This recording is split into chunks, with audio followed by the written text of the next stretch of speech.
join me as I show you how to make these cute little peyote hoop earrings. We're going to be doing a flat piece of peyote and rolling it up and seaming it together. If you need any materials, go ahead and look below the video in the description. We'll put a link there to get to our website listing out all the exact colors that are used and the dimensions for the design. Gather up your materials and let's get started. So we are going to be making peyote tubes, but we're not making peyote tubes for these peyote hoop earrings with a tubular peyote. We're going to be doing flat peyote and rolling it into a tube. To get the arch shape, we are using some 15-0 seed beads, which are smaller, and they're going to arch in toward the middle. You can do these in different lengths, different sizes, different rings as well. I'm going to be using 3 colors of 11-0s. The original sample has 3 colors in 4 long each, so 4 wide, and then going back to that same color, almost a little bit like an ombre. Same thing for our second one that we're matching for this matching pair. We have 2 colors of the red, that peachy color, and then going back to the red. We're doing 6 wide of the bright red, 6 of the brick, 8 beads of that pretty salmon light rose color, and then going back to 6 and 6. We're going to be doing a plain, straight, even count peyote stitch. If you've never done peyote stitch, don't worry, you'll still be able to follow along. I've already put onto some green size 8 wildfire thread, and the reason I'm using green with this is because it's easier for you to see. Green works really well with greens, blues, and browns. With your red ones here, you can use the green certainly, or gray and white work really well, or even our new gold color would fit in really, really nicely with those beads.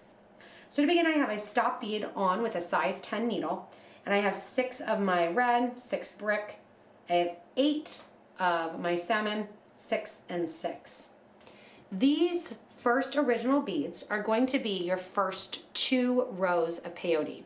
You get to cheat basically and get 2 for the price of 1. You're doing a single row, but that's going to start working as rows 1 and 2. Your beads will start to take shape and will start to look a little bit like a brick wall. Coming off of the last bead here, we are going to turn our needle and thread and go toward our stop bead. Picking up 1 more of that same color of red, you're going to skip over the 6th and final red and sew through bead number 5 in that grouping of that bright red. Pull your needle and thread back, and you want these, this first row is a little bit hard to do, you want them to sit right on top of one another. When you have them sit right on top of another, they go 2 to 1. And you can see that transition that they're sitting on top of one another. We're going to add another bead. Every time before you sew through a bead, you're going to want to make sure with peyote stitch that you have 1 already on your needle. I'm adding a bead. I'm skipping over bead number 4, and I'm sewing through bead number 3, counting backwards going toward that stop bead. Pull that thread and needle through, nice tight pull, and you can see that bead, again, just like the first one, is going to sit right over top of that bead. From here, add 1 more, skip over bead number 2, and you want your thread and needle sewing through bead number 1, that first bead in that cherry red color. Give a nice tight pull. So see now in the peyote stitch, you can see that you have 1, 2, 1, 2, 1, 2. It's going to constantly alternate when you're looking at your beads that you have that 1, 2 pattern. Getting even closer into our look here, making sure our focus goes, we're going to do our next beads. We're going to pick up our next color, which is our brick color here, skip over bead number 6 and sew in to bead number 5 and out. You'll notice that this third line that we're creating will tend to kind of arch a little bit. Don't worry about that. Pick up a bead, skip over bead number 4, and sew through bead number 3.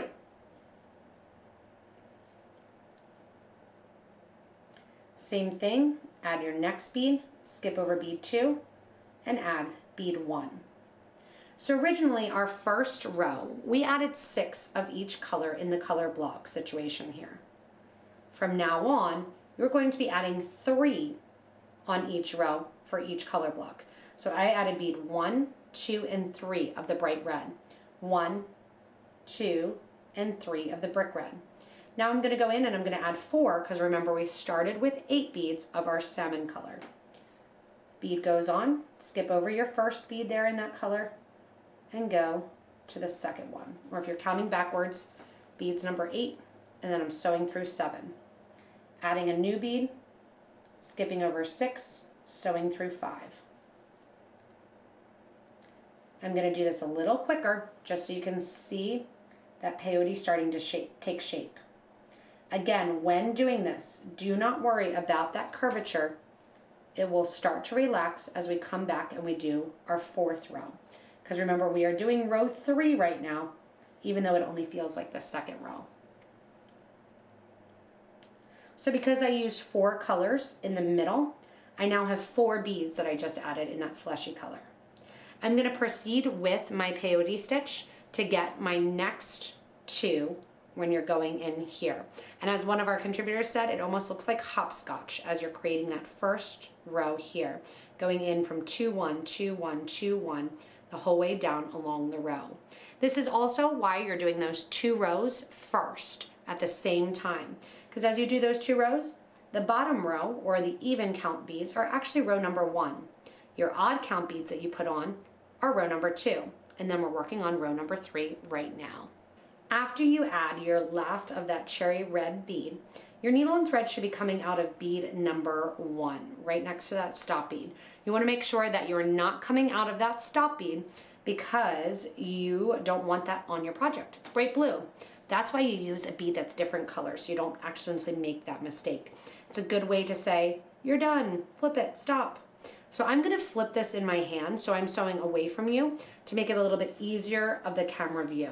You can see that that stop bead that was at the top is now at the bottom.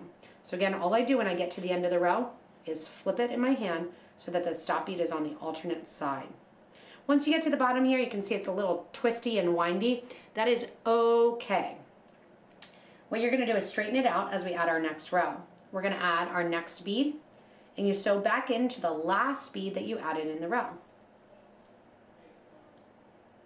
Add another bead, and look, the bead's naturally sticking up where you want to sew through.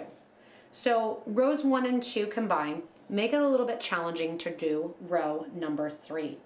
Once you're past number 3, the beads just stick up. And as you're sewing into the color, you're putting that same color on. We're doing that color block. So you can see I'm now done with color block 1, which is that bright red, and I'm going into that brick color. Add a bead, sew through the bead from the previous row that you just added. So we're sewing through the beads from row 3 as we add beads on to row 4.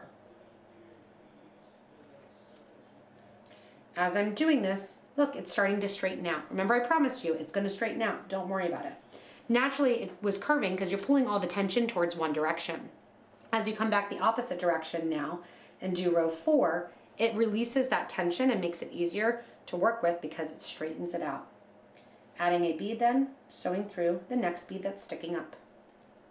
You're going to do this the whole way down till you get to the end of row number 4.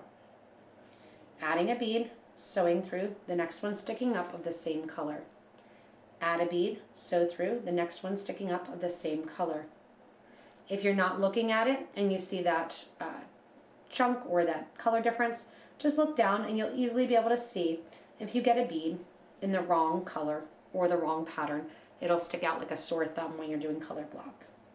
Remember, each row that you're doing, you're going to be adding 3 of color A, 3 of color B, 4 of color C, 3 of color B, 3 of color A, as we go down along the design.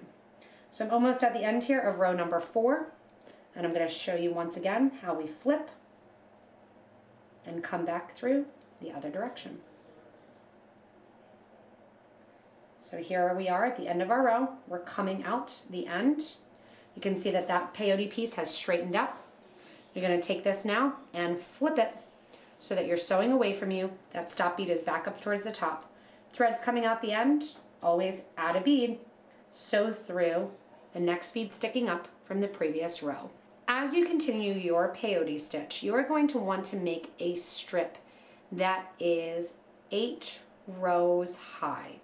So how do you count and make sure that you have the correct amount? When you're counting peyote stitch, you want to count the first 2 rows next to your stop bead. And you're going to count and add those together, or you can just count and zigzag. So I'm going to count bead 1, 2, 3, 4, 5, 6, 7, 8. Hey, I've done 8 rows. If this bead wasn't here, I would know, hey, I did 7 rows. Prior to me putting on that last bead, there was only 7 down here. When I count 1, 2, 3, 4, 5, 6, 7. Once I put on that 8th bead and come out to the end, I know that the 8th row is what I've completed. So we're going through here and making it 8 rows high. Once those 8 rows are on, we're going to seam it up. How are we going to seam it up? We are going to seam it up with some 15-0s. The 15-0s are going to start a curvature happening. I have gold 15-0s here, and we are going to use those 15-0s eventually to attach it to the loop. We want to do rows 9 and row 10 using 15-0 seed beads. Because they're smaller, it's going to start to arch the project into a almost tire shape. 15 goes on, and you start row number 9. As you go to row number 9, and then 10 as well, you're going to end up with 2 rows of your gold beads. See how it's starting to kind of pull the project in already? Again, that's because of the size differential. You're replacing an 11 hole, a hole for an 11-0 seed bead, with a smaller bead, a size 15-0. So as you go in here, you're going to start to see that curvature happen.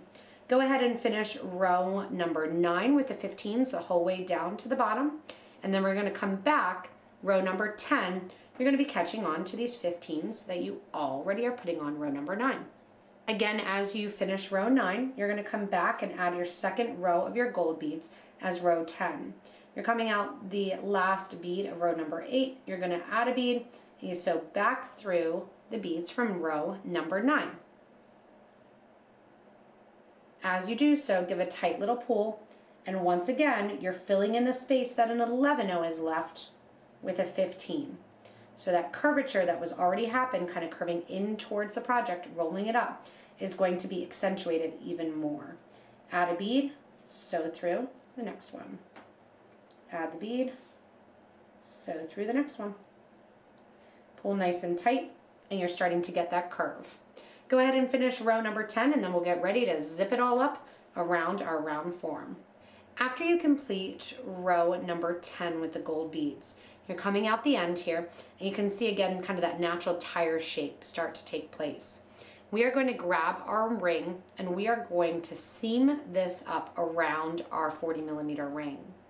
If you do not have a ring, you can use memory wire, you can use any form, and sometimes you can even zip it up first and then put wire through. Zipping it up on the form is a little extra skill, so if you've never done this before, you may want to zip it up, use some memory wire or some 20 gauge wire to make your loop before you zip it onto an actual solid ring.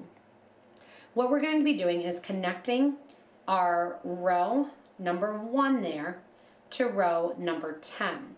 Now you'll notice they sit in opposite because we were counting 1, 2, 3, 4, 5, and then go into that second row, 6, 7, 8, 9, 10. You want it to be an even number because what's going to happen is as we roll this over and seam it together, bead number 1 from row number 1 is going to go into that bead number 10 from row number 2.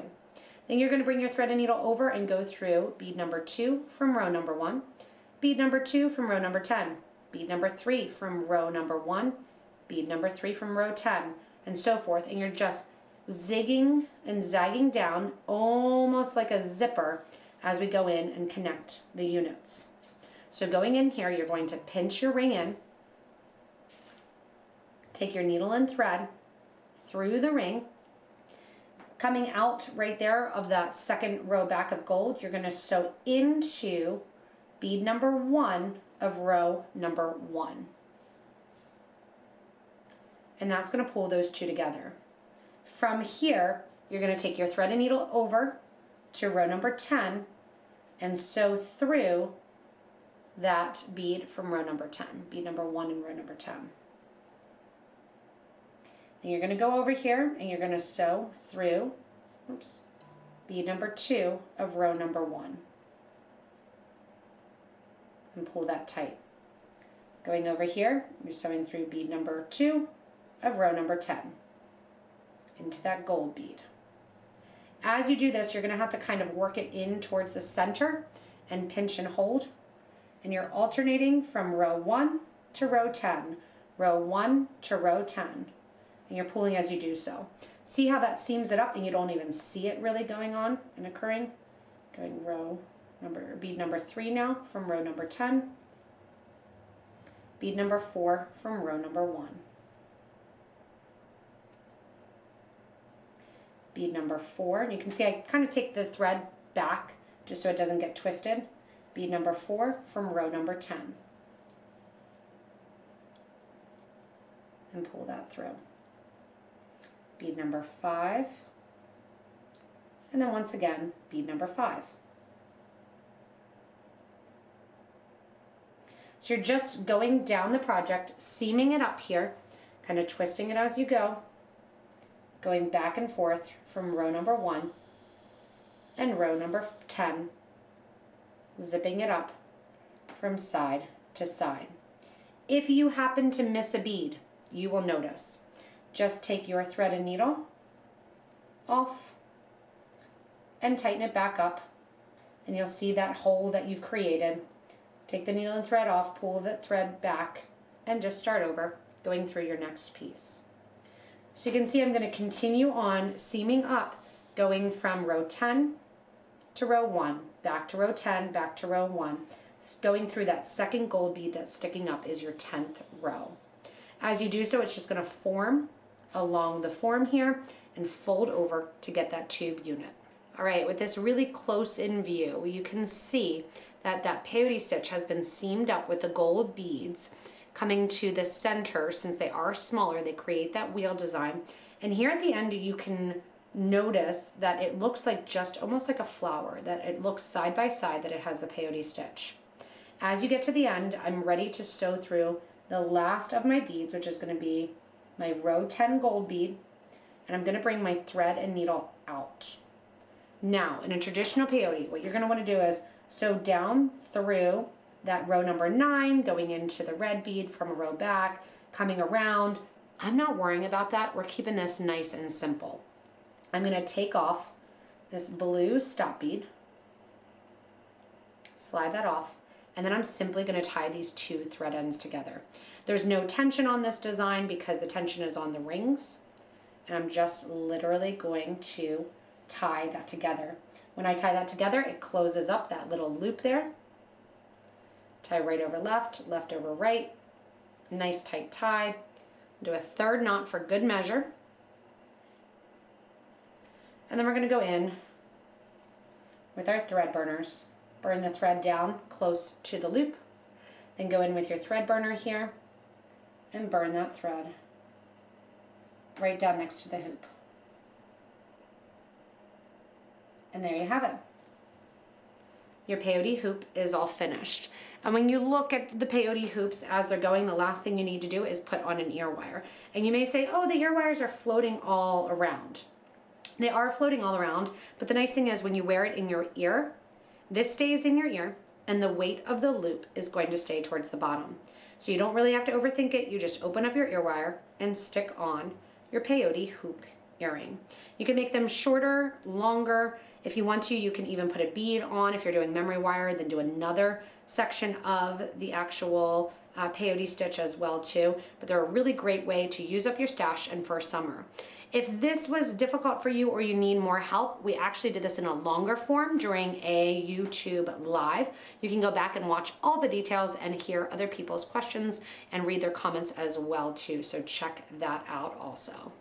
Thanks so much for joining me in creating these fun, quick, simple stash busters of the Peyote Hoop earrings.